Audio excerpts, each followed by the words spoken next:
What is going on, Savages? I am back for another stream, the second one of the day. Hope you're all doing awesome. I'm doing pretty well. Thanks for asking. I appreciate that. Pretty much every time I stream, I talk about these rigs that are co-owned. And they're the two rigs that I have on Simple Mining, and I keep them on Simple Mining for a lot of different reasons, but one of the reasons is to keep them separated from my own personal rigs. Because they are not owned outright by me.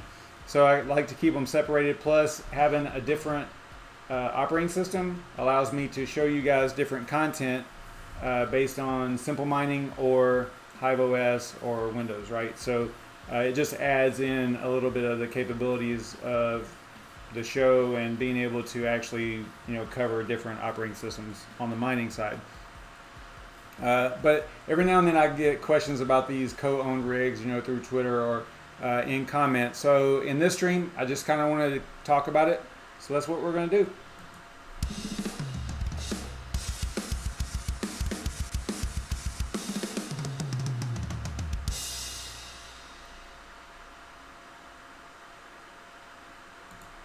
So if you haven't already, please subscribe to the channel. I said please. I'm not really supposed to say please. I don't like that.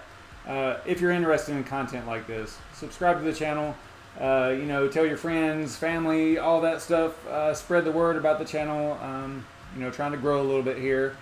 I just went over 1,000 subs, so that's awesome. I really appreciate everyone who's liking, subscribing, and sharing. I appreciate it. That's what this is all about. Before we get started on the content, though, let's take a real quick look at the market. And I like to cover my top 10 really quick. And these are just the top 10 GPU mineable projects that I'm kind of watching and interested in. It's actually too many. 10 is too much, and I've actually made some. I've kind of given a lot of thought to this, like maybe even dropping it down to 5, or maybe like a top 7 kind of thing, because it's really hard to really stay on top of multiple projects. So the first one is Aeon, and this doesn't really go in any type of order. It's just the order that I wrote them down. It's not really like 1 through 10 or anything like that. So Aeon is dropped down below 10 cents again. They've been getting, pretty good volume, I guess. Yeah, still keeping my eye on them. I think that they're going to be fine, but their all-time high is like over $10, right? So it's definitely something to keep our eye on. I'm not mining them right at the moment, but I have in the past quite a bit. And the second one is Ravencoin, hanging around 4 cents. Everything's kind of going sideways. It's not huge moves today, and hasn't been in the last few days. And the next one is XWP or Swap. They're down pretty bad today, 20%. Their all-time high was up around 50, I think.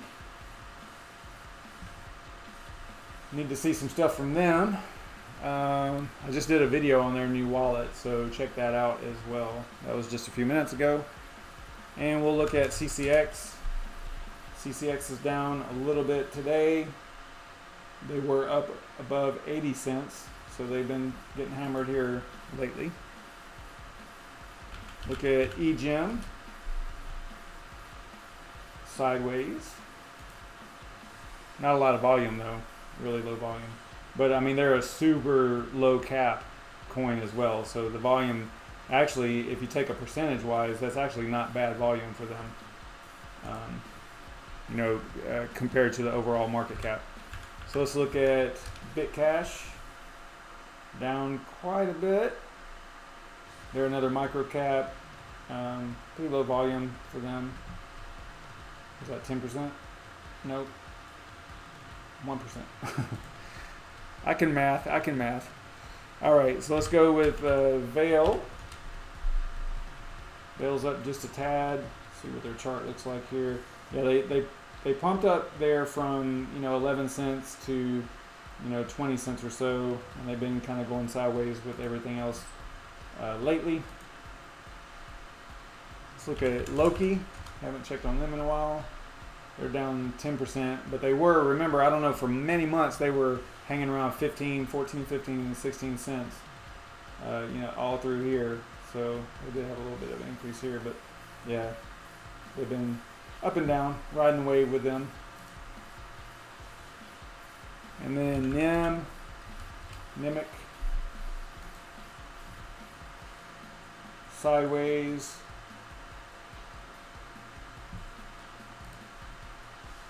And the last one is Zellcash, up just a tad, 14 cents. All right.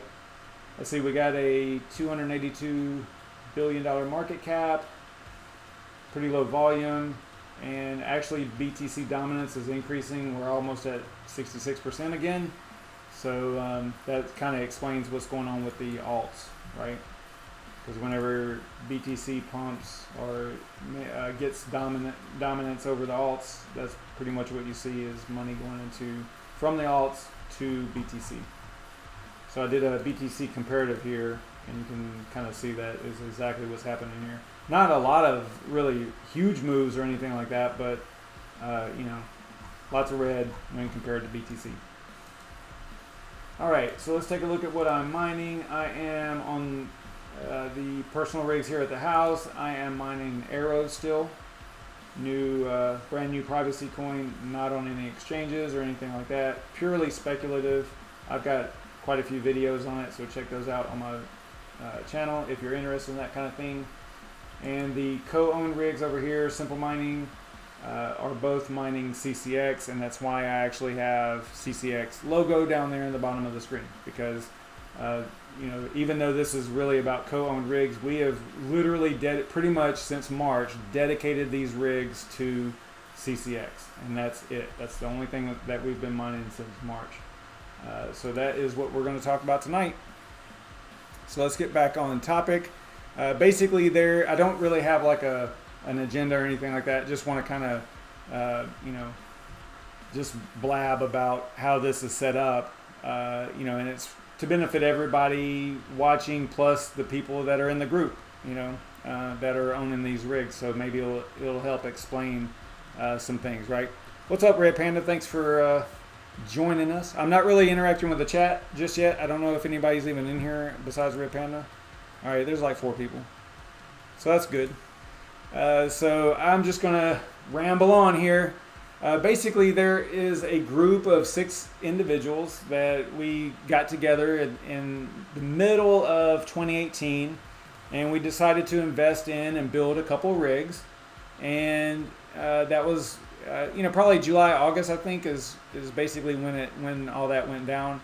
And we called the group Blockring, Blokring, which is a funny name if you think about it. Okay. Anyway, we built 2 rigs, and they've been running, you know, ever since. They have been moved around from location to location a little bit. They were in one of the other investors' home for a while. Then some things happened. They needed to come into my house, and they've been here ever since. The hardware for each rig looks something like this. You know, I'm a big fan of the ASRock H110 Pro BTC Plus motherboards, and that is what both of them have as far as motherboard. They both have 8 gig of memory, and they are both running off of a very inexpensive, which probably, you know, tends to give me some problems from time to time, but they are both running off of 32 gig, very inexpensive USB drives. I've been talking about for a while wanting to actually get them over on SSDs to maybe get a little bit more reliability, and maybe I'll do that in the future, but you know, right now they are running. You can see this rig right here has been only running for an hour because I just restarted it an hour ago. So I've got one GPU that's not being listed in it. You can see right here it's 0 through 6, and it's actually an 8 GPU rig.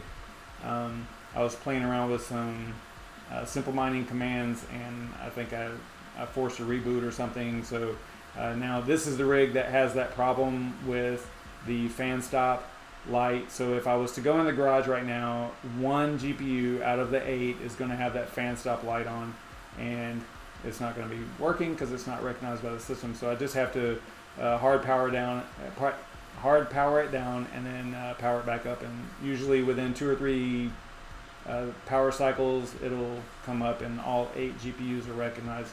It's just this weird problem that I've had with that rig for a really long time, since we built it actually. But it's one of those things where it's not, if I can get it up and running and all 8 visible and working and it's reliable, because before I restarted this today, it had been running for about 8 days. So, as long as it'll stay running for a week at a time, I'm good with that. I don't spend a whole lot of time troubleshooting stuff if the rig is reliable once it's up and running. It's just not reliable on first start, right? So, if I was like out of town or something, I could have a little bit of a problem. Although even in those instances, I have the smart outlets that I can control, from the internet. Anywhere that I have an internet connection, I can control from my phone, so I can power it off and power it back on until all 8 come up, even remotely. So that works out pretty well.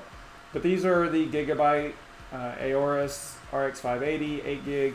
I haven't done any upgrading recently. We're still trying to basically break even on this stuff. Before we look at maybe throwing some upgrades in there and getting different GPUs. And these are still profitable, so I'm not really worried about updating them at this point. We're going to get into the economics, and I say profitable, I just mean that basically we aren't mining at a loss every month, right? So we're at least paying the electric and, basically holding some coins, right? Whatever we're mining. So that is the hardware for Dagobah. Everybody knows that I'm a big Star Wars fan, so I named the rigs after Star Wars planets. I know, total geek stuff there. So let's look at Mustafar. Mustafar has the ASRock H110 Pro BTC Plus motherboard, 8 gig of memory, and again the 32 gig really inexpensive USB drive. But the GPUs in this one are different. They are the ASRock, I think they're called Phantom Gaming X RX 580s. So basically both the rigs are RX 580s.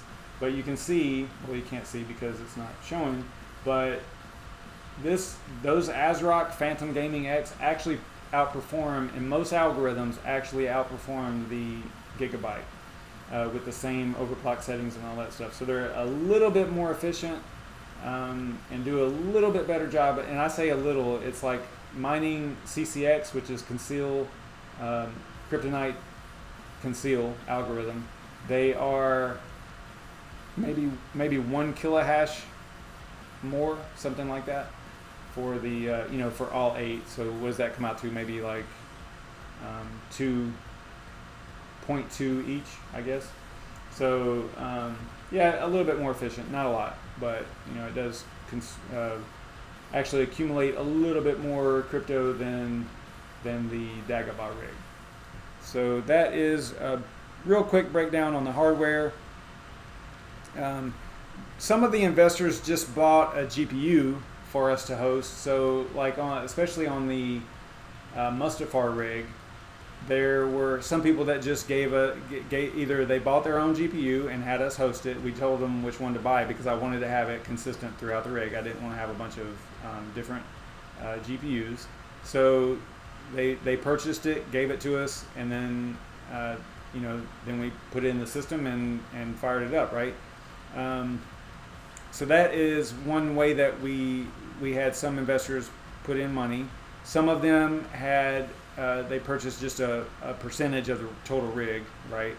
And then the profits, if there are any, used to up until March, they were distributed through various means. I would have to figure out the electric costs, and I'll get into that a little bit later. I would have to figure out the electric costs first, and then convert whatever the crypto was over into BTC, or just transfer the crypto to my wallet to pay for the electric, and then pay out in BTC whatever what the profits were for that month.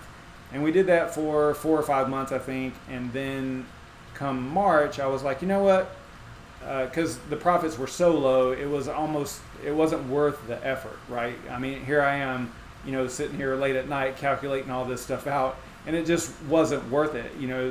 it was a distribution for someone that bought one GPU. They were getting like $3 a month, right? So it, after electric. So it just wasn't really worth it. So I talked to all the investors. I talked to the Block Ring group, and I said, hey, why don't we put these rigs on conceal.network, CCX, and just let them rock and just let them eat, and hope for the best, right? Is basically what I was saying, because we weren't making a lot anyway, so it really wasn't a stretch to to convince everybody to do that. And so that's what we did. Turns out to be a pretty good decision at this point, although CCX is coming off of their all-time high pretty hard, but we'll see what happens in the future with that. They are still mining CCX. You can see right here, that's still what the rigs are on, so we are still doing it. And then let's see, I've got a little bit of notes over here. I just want to make sure that I'm covering everything. Speaking of the power costs, like I've mentioned that a few times, like how do you determine how much your electricity costs for the rigs? I mean, it's pretty easy, because what we do is we mine the same thing for a month. So, if the rigs are up and running the whole month, then I pretty much can figure out, how much the electric costed that month for those rigs. But in addition to that, I also have these smart power outlets that have energy monitoring. Okay, these guys right here, pretty cheap alternative, not an alternative, but a pretty cheap way to document power usage. So each rig has its own, right? And you've seen that on the streams. Sometimes I'll bring it up, if we're doing that type of a stream, and I'll say, Dagobah rig so-and-so is getting, this much power draw or whatever. Especially back in the days whenever we were doing the random coin mining show and things change, every night we were doing a different coin or whatever. But, you can see right here, this was the app that has the rigs on it. And you can see the names that match the rigs. So they each have their own smart plug. I wish that would, there we go. So they each have their own smart plug. So you can go into it. So if we were looking at Dagobah, for example,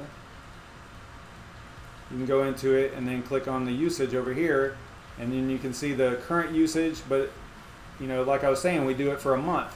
So right here, the total consumption for the month, the past 30 days, is right there. So that makes it super easy for me to figure out, as long as I know my power costs. And right now it's 10 cents. It's basically average. That's probably a little bit lower than it actually is after all the taxes and stuff. It's probably more like 10 cents per kilowatt hour. 12 cents per kilowatt hour. But I just put it as 10. That's the national average. So I just leave it at that. So I'm probably screwing myself a little bit, but it's not that bad. It's not a huge amount of money. So so that is the app that I use. And that's how I figure out about what the electric cost is for the month. So it's super fair the way that I do it, because each rig has their own. So I know for a fact, as long as I don't swap them up and get them mixed up, I know what each rig is actually pulling for the whole month. So that makes a lot of sense. It makes it a lot easier on me to do it that way. So that is the method that I use. It's kind of funny. You can see right here, purchased 4 times. Well, no doubt, because I've got 4 rigs, and you saw them on the screen there. So kind of cool. All right, let's see here. What am I looking at? So yeah, around the 20th of each month, I communicate with all the members, the Block Ring members, and we communicate either through Telegram, text messages, and all these different things. They're not all local, so I don't meet up with them or anything like that. And basically through back and forth communication, we determine what we're going to mine for that month. And like I was saying, since March, we've been mining CCX, so it's been really easy. I just say, hey, what are we doing? Are we staying on CCX, or do you guys want to talk about it? And most of the time they're like, yeah, just go with CCX. So that's what we've been doing. Up until then, we were doing ETC, I believe. I honestly, I can't remember all the different things that we mined. I think we changed it for the first 4 or 5 months, and then we hit March and started CCX, and that's it. So, but I use some spreadsheets and things like that to kind of keep track of everything. So if we head over to, let me see here, make sure I'm going to bring up the right thing. All right, so these are the 2 co-owned rigs, and this was something that I've recently created, just a quick little spreadsheet on Google, what do they call this? Google Sheets, I think. It is a quick little spreadsheet that just lays out, basically what the coin that we mined for that month, how many we accumulated for the month, and then the coin USD value, and then the total value, and then where I'm getting that information from. In this case, it was CoinMarketCap. You can see right here. And then the kilowatt hours used for that month, 681, per rig, right? So it's here's Dagobah, here's Mustafar. So this line belongs to Mustafar. And then the cost, and then how much it was that month for electric, and then I convert that to how much of the coins needs to be transferred to my wallet to pay for the electric, right? So that's how that is broken out. And this month, or this past month, up until July 20th, it looked like we made profit of about $259. But again, we are leaving that. I'm not doing any disbursements, distributions, or whatever of profits. We're just holding all this stuff. We're just mining and holding. And it has worked out pretty well, because if you look at the value on CCX on the 20th of July was 23 cents. And if we look at what it is today,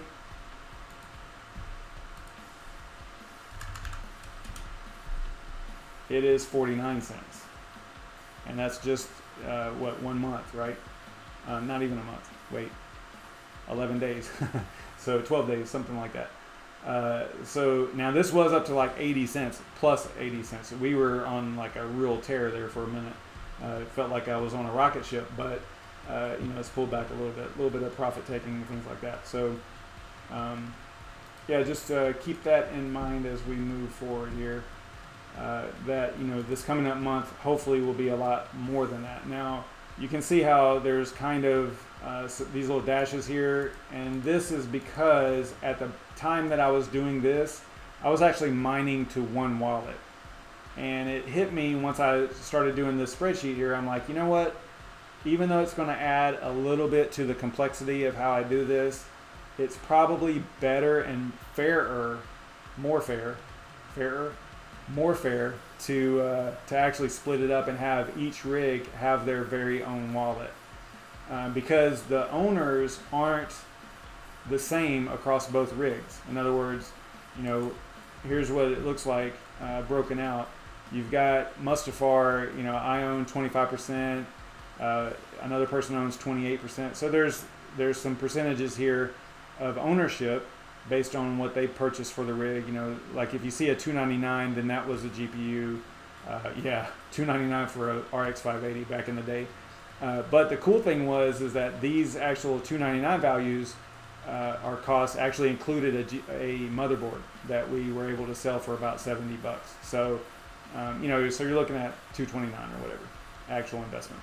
Anyway, so so the investors are different for each rig. So it became a little bit difficult to, it's not really fair if you're mining all that to one wallet, because like I showed earlier, one rig is actually making just slightly more than the other one. So this way it's kind of split up and a little bit more fair, I guess you could say.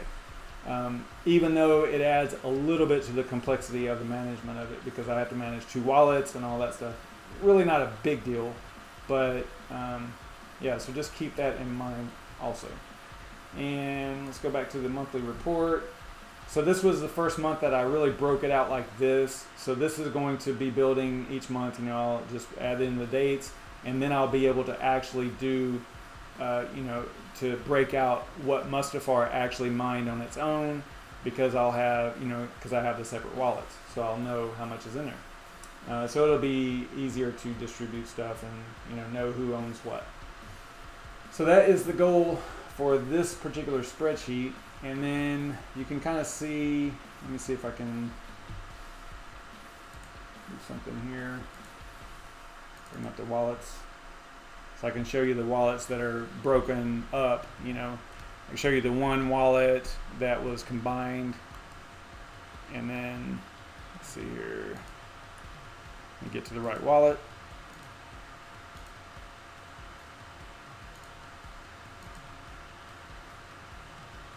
So we'll look at Dagobah first.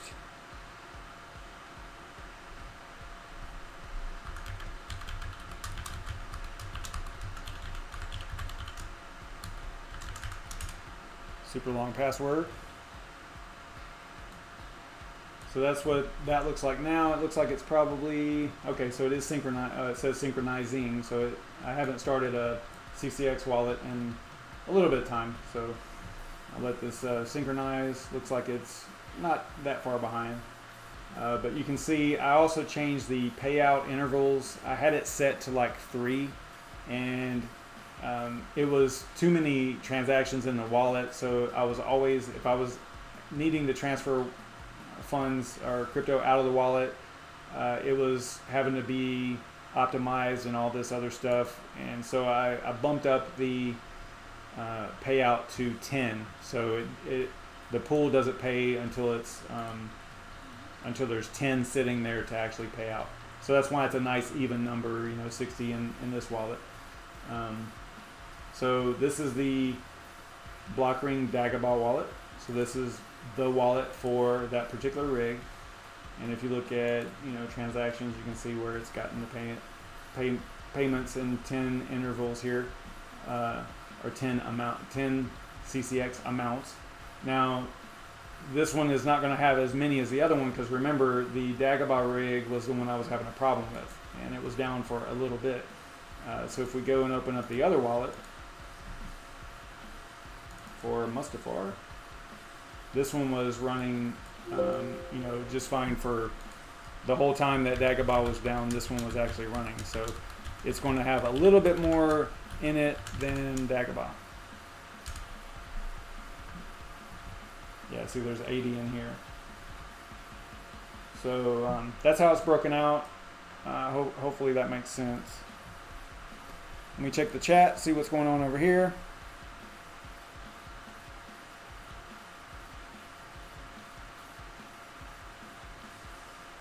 Billy B, yeah, you can use an old cheap, platter disk drive, but the problem is power. It does consume a little bit more power. I would say that it's probably not as reliable as a cheap SSD. Like I would get a cheap SSD before I would get a platter drive for sure, or a real disk drive. Yeah, CryptoZ, those plugs are really cool. Those smart plugs are nice. I have absolutely been remote and had to either shut them down or restart them and stuff like that. They work really well. They're just a tad bit goofy to initially set up, but once you do one, the rest of them are pretty easy. They work really well. And then of course in my case, the whole documenting the actual energy consumption was the important deciding factor on what I was going to buy, right? Because those allow me to really document in a very factual way what the energy consumption for that rig was that month. What's up, Bitcoin Jake? I liked your video today, just so you know.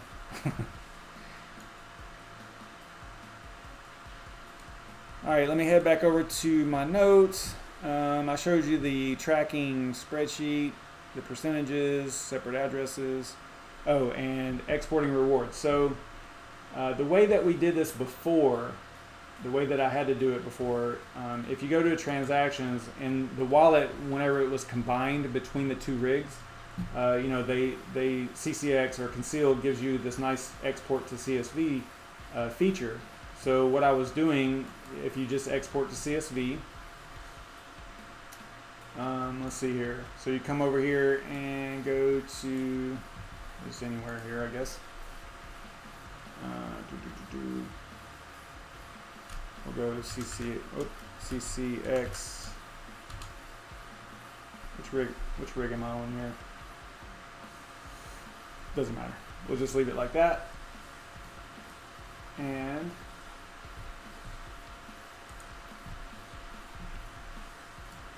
go over here and hopefully get a, see if I can find it. Where did I put it? There it is.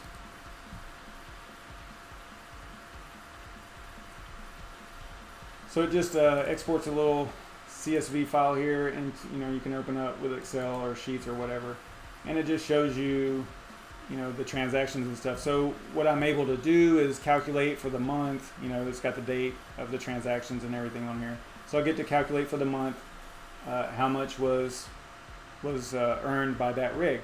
So that'll help, and that's where I get that number from, for over here. So it just makes things a little bit easier. Kind of a cool feature of the wallet, to be able to do that.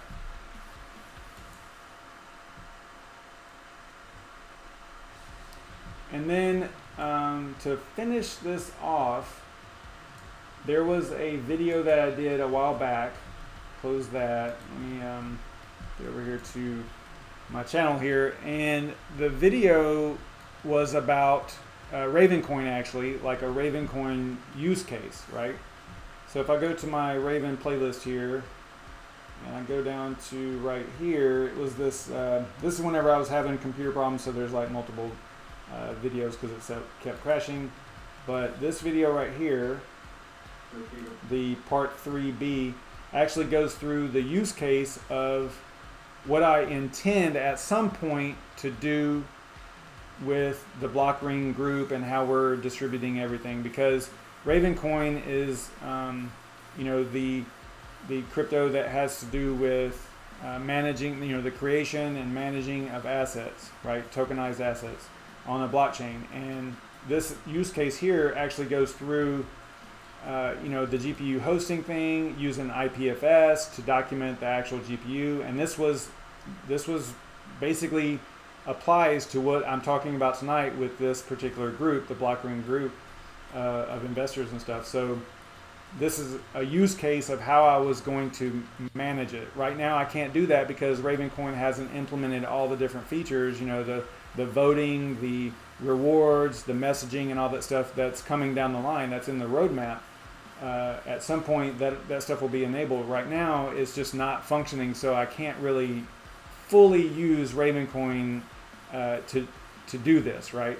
But I think that once all that stuff is enabled, it's going to be really cool to be able to communicate. It's the whole voting thing, because remember I mentioned that I communicate with the investors each month to find out what we're going to actually be mining. So how cool would it be to be able to vote through the Ravencoin network, right?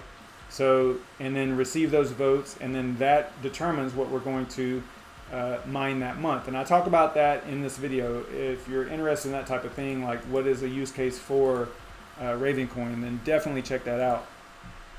I think it actually is not bad. I think it's a pretty good use case, although it is a very targeted, very small scale type of implementation of Ravencoin, and it will be outpaced if the value in USD of Ravencoin goes up significantly, right?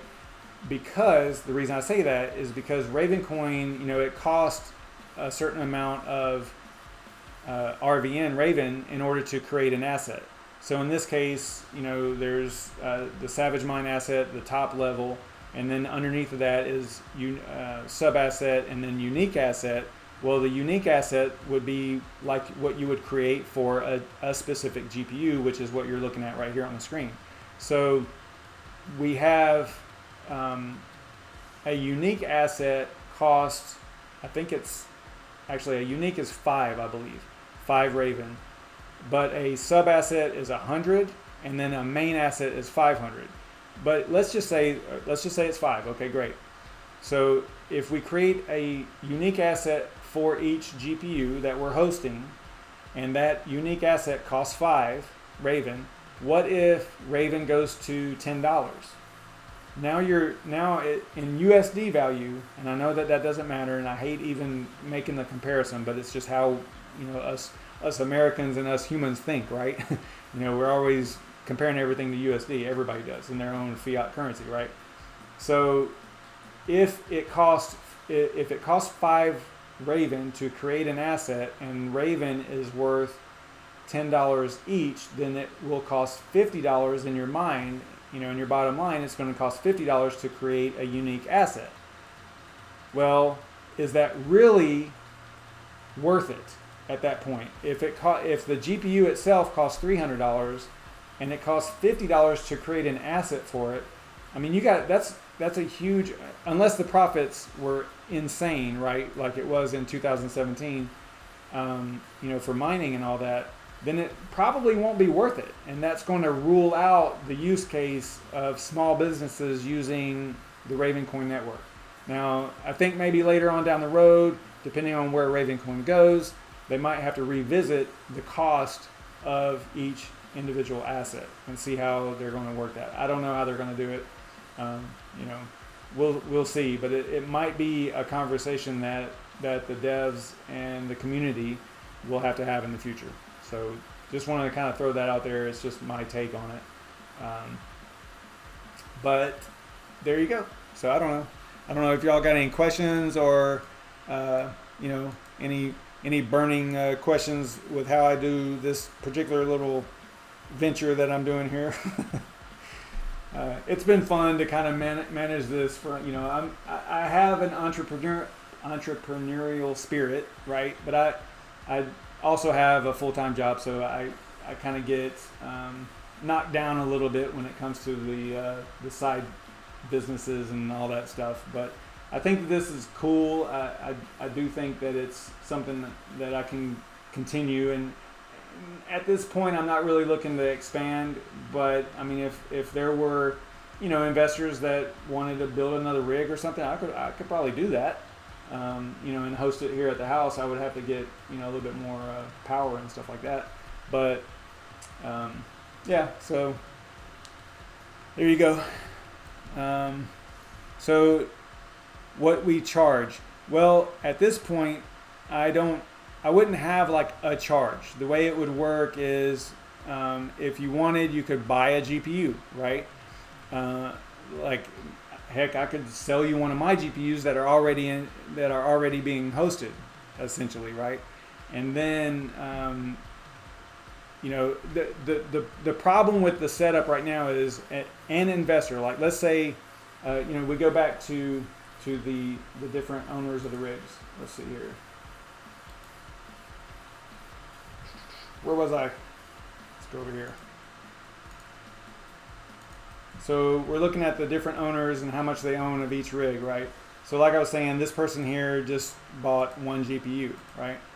But the problem is that person can't really decide. They can't personally manage their rig, right? So they can't, or their GPU.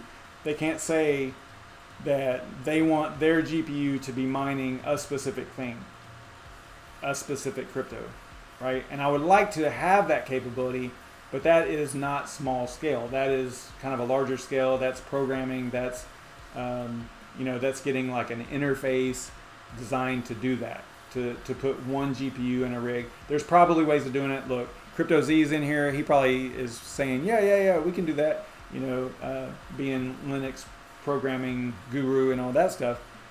But for me, it would probably be a little bit too complicated and too much effort to actually do that at this point. Now, if things got crazy and there were a lot of different rigs and it was something that everybody was asking for, then maybe.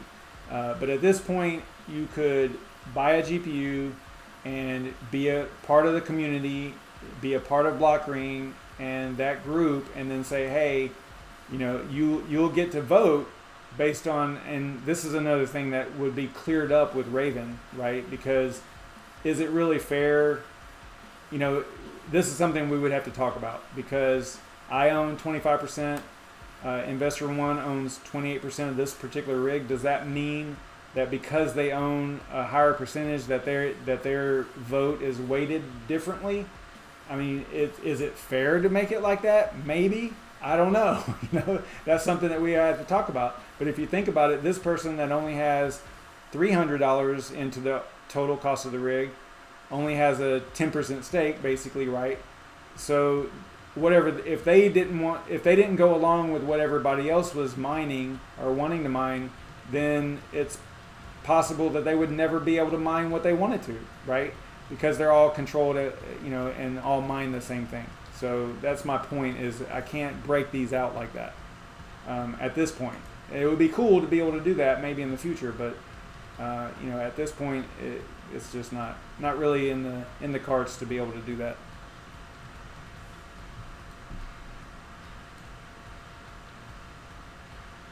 I hope that answers the question. I'm not looking to expand. I'm not really looking for investors. I'm just throwing this out here. This is the way that we did it. This is super small scale. This is just me and some family friends and things like that are actually doing this. So that's the way we do it right now.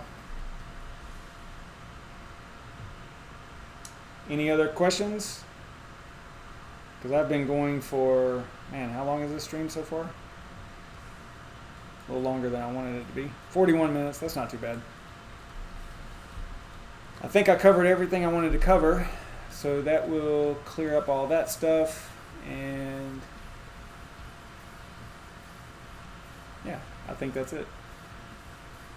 I think I'm going to end it right there, guys. I appreciate you guys hanging out and watching. Hope this was at least somewhat informative. I mean, I think it's kind of cool that, to talk about this kind of thing, because like I said, I got some questions every now and then about the co-owned rigs, and it's kind of cool to be able to just lay it out there. This is basically what those are. So now the people that are watching this video, whenever I go to that part of the stream and I'm showing those rigs, everybody knows, oh, I know all about those guys now, right?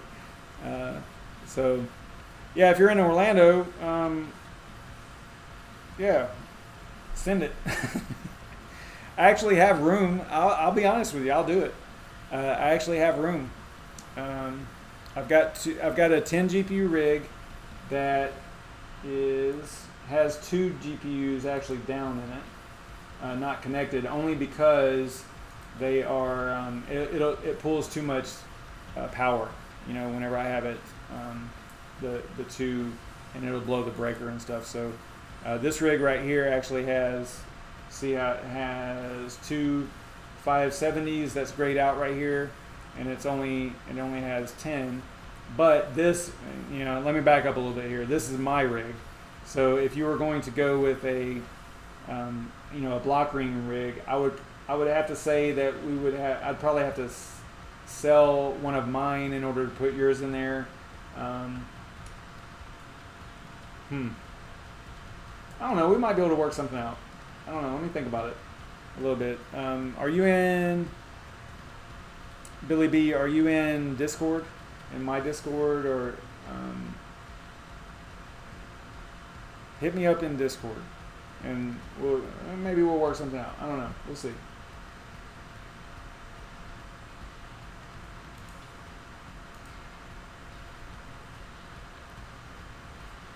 A top 5 Bitcoin wallet video. Yeah,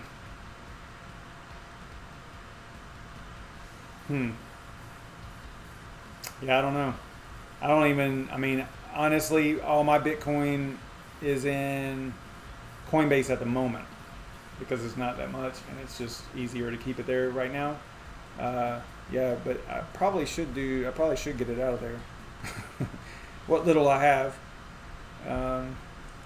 I would have to do a little bit of research on that actually to do a good video on wallets for Bitcoin specifically.